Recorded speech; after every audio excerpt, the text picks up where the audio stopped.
Hello. In this episode, I'm going to address anyone who is out of work. If you are in a position where you need to generate income and you have suddenly found yourself out of work, I'm going to talk about freelancer strategies, ways that you can think of things to do, ways that you can offer work, services of various kinds, and to try to generate some income while minimizing your energy and stress and time right now.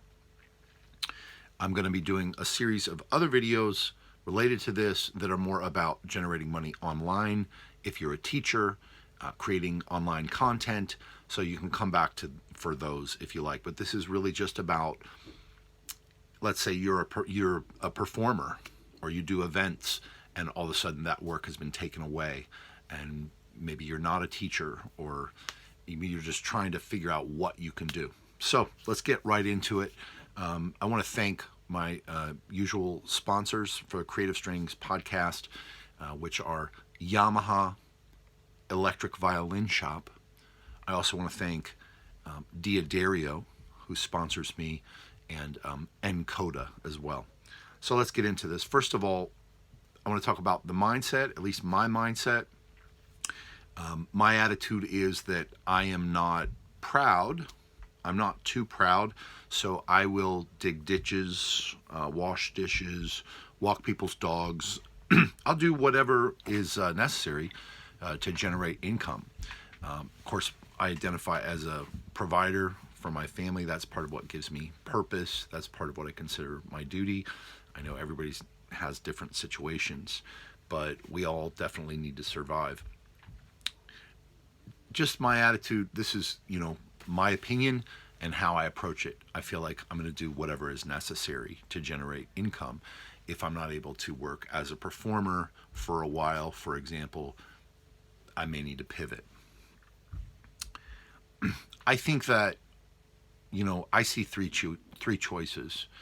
We can either, one, sort of resign ourselves to just being defeated by the situation. Number two, we could lash out in any number of unhealthy ways, or sort of cope with it in a lot of unhealthy ways.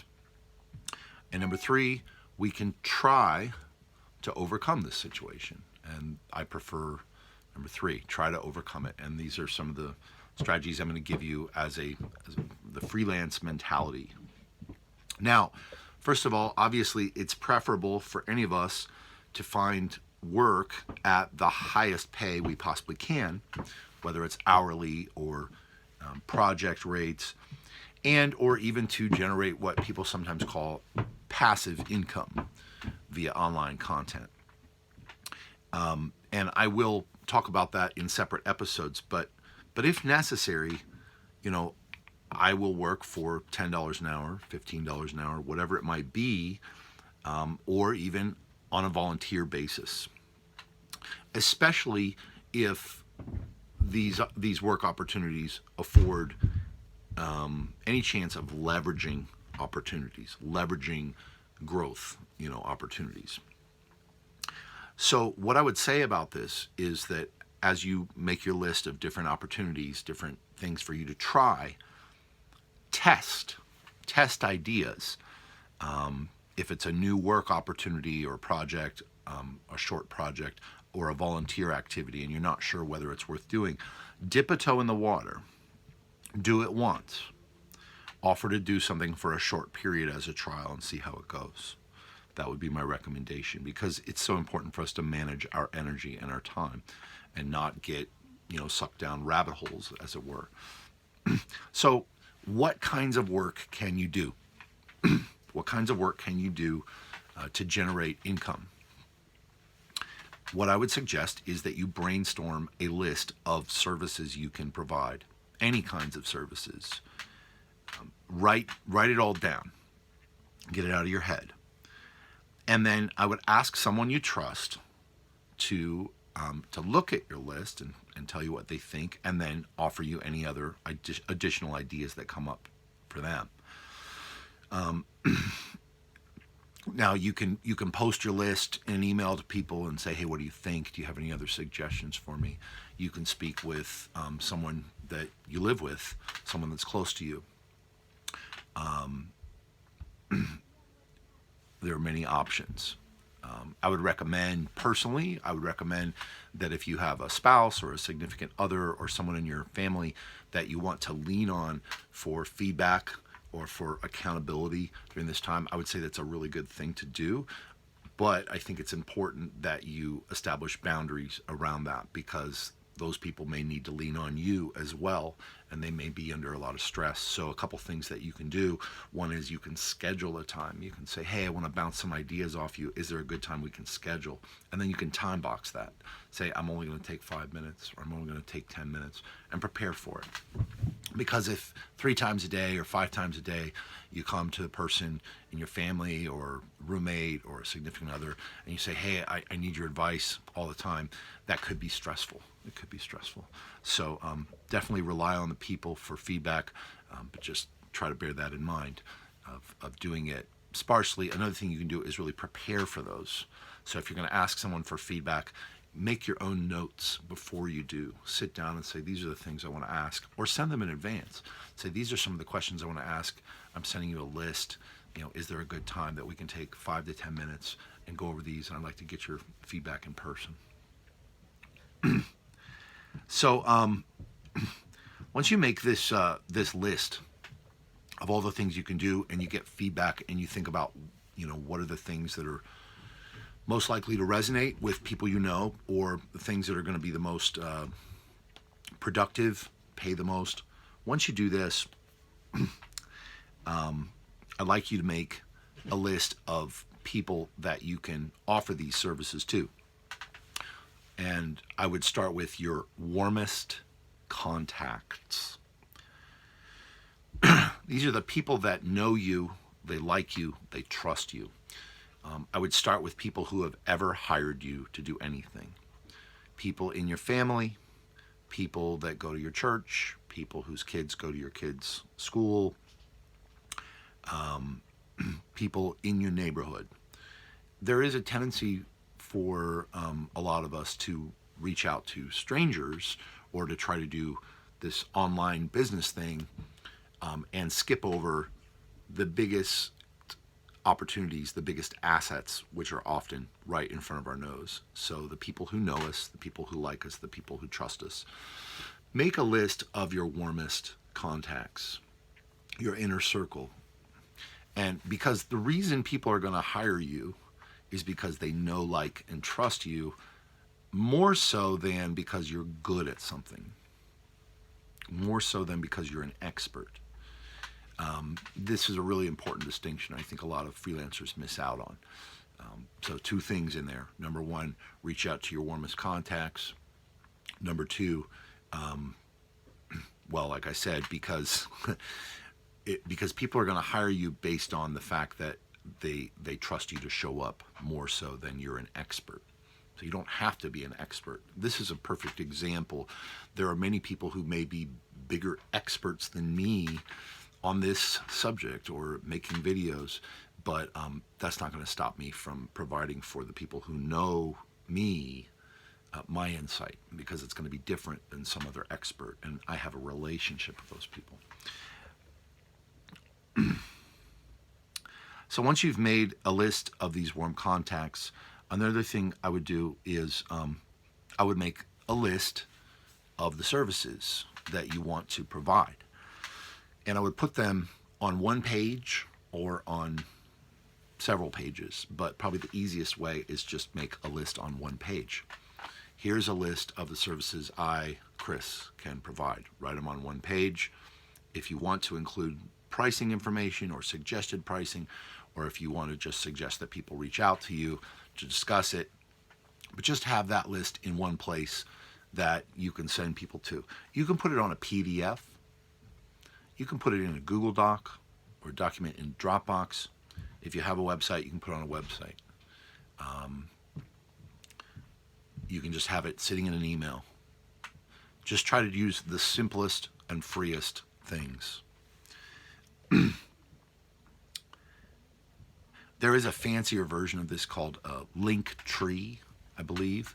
And if you look for Linktree, then you can link to fancier pages for each service.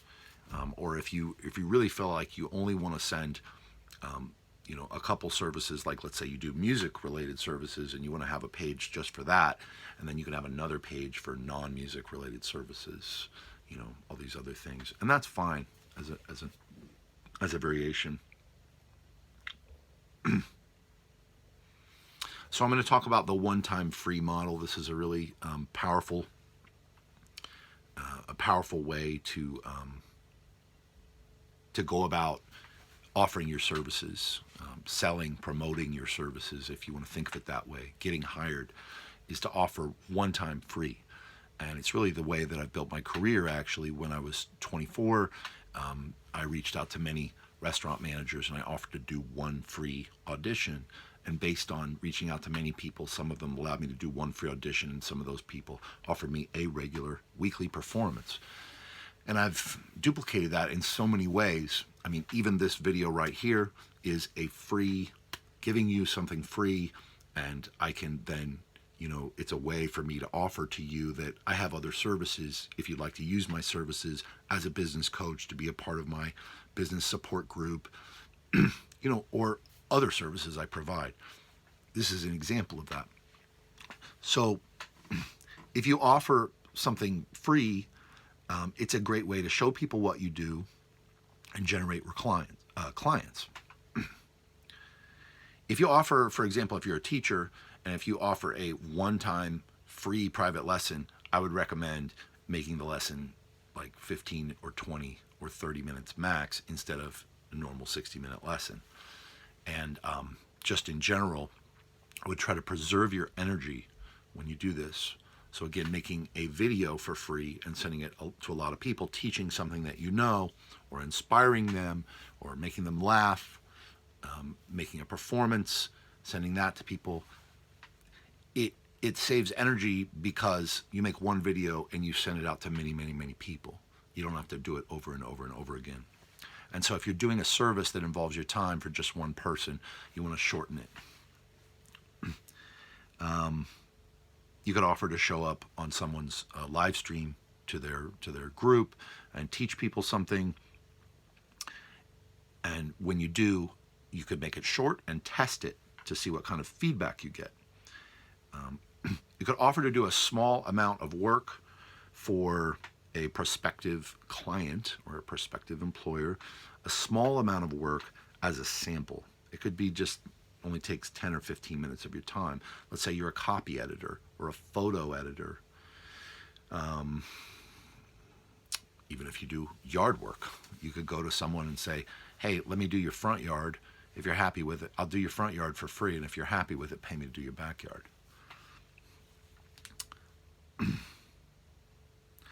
One free consultation, one free lesson, one time free doing any of the services on your list, and just be short about it.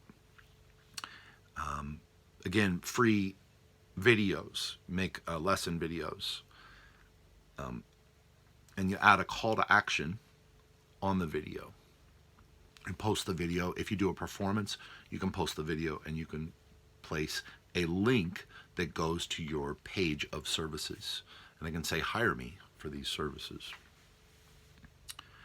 Emails are free, so you can create emails that tell stories or that provide valuable content. You can send them to people. You can entertain people with the emails. You can just connect with people, share your reflections, and then in that email, after sharing that free content, you can provide what's known as a call to action, again, just linking to the services and the opportunity for them to hire you.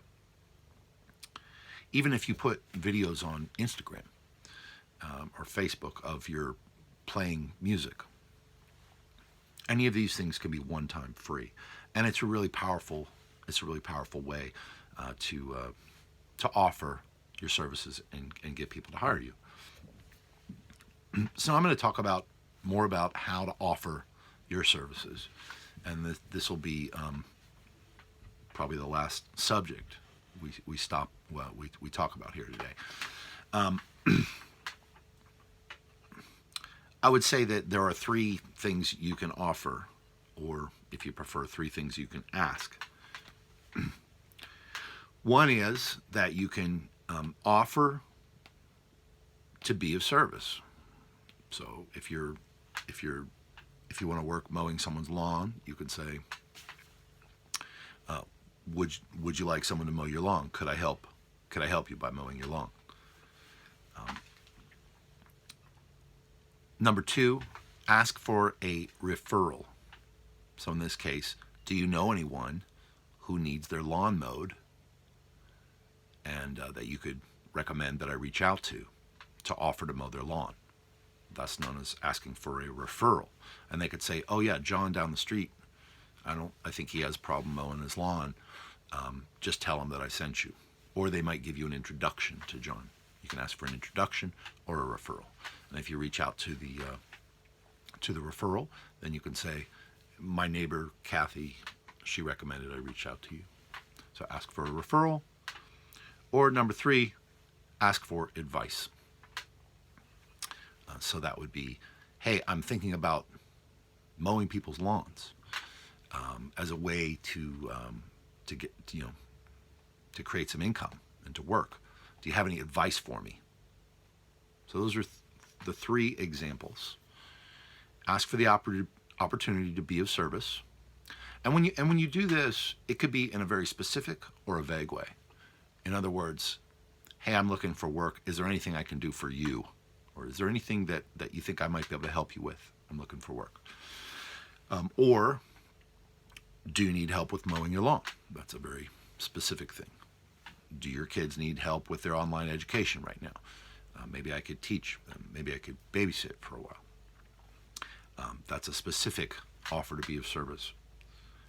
Again, number two, the referral, asking for a referral to someone they know. Number three, asking for advice.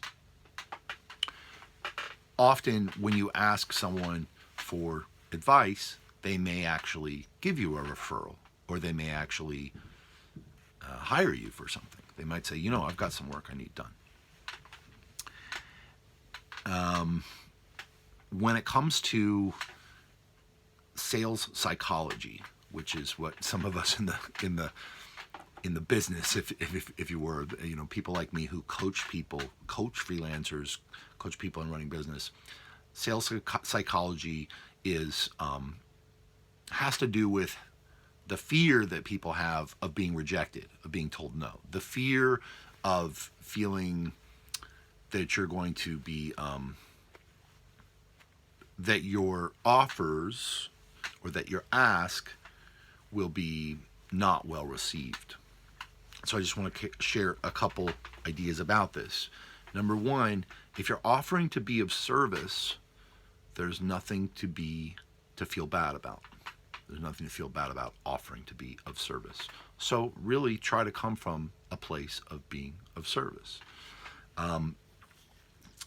And a couple strategies that you can use is to notice how other people offer to be of service of you, offer to be of service to you. Just notice it.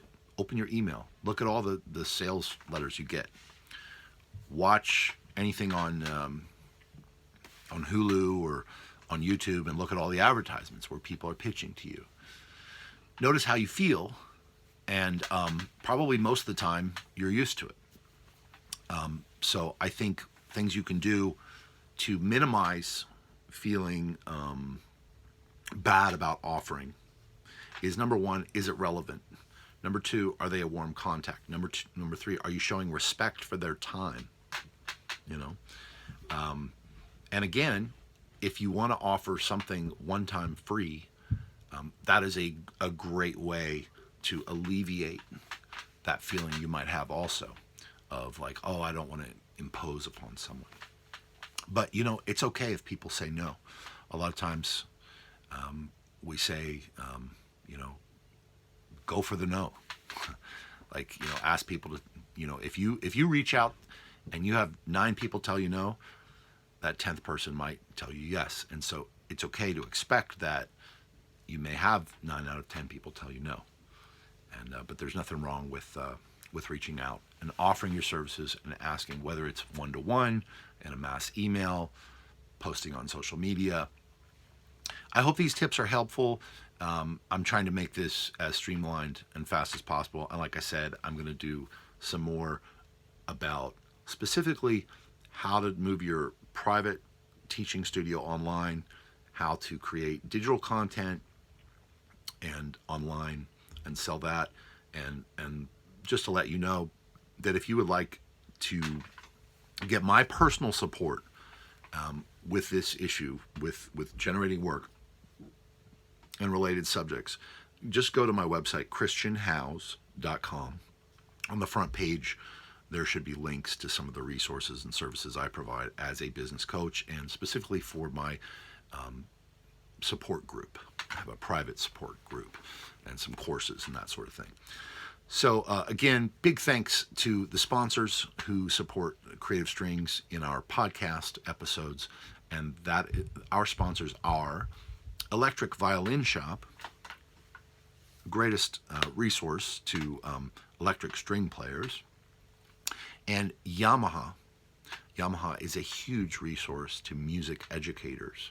I also want to thank Diodario for their constant support in my career, and our recent sponsor, Encoda. That's NKODA.com. They provide essentially streaming access to sheet music, very much like Spotify for sheet music. Check out Encoda.com. Thanks again for checking this out. Leave me a comment, let me know, and reach out to me if I can help anytime.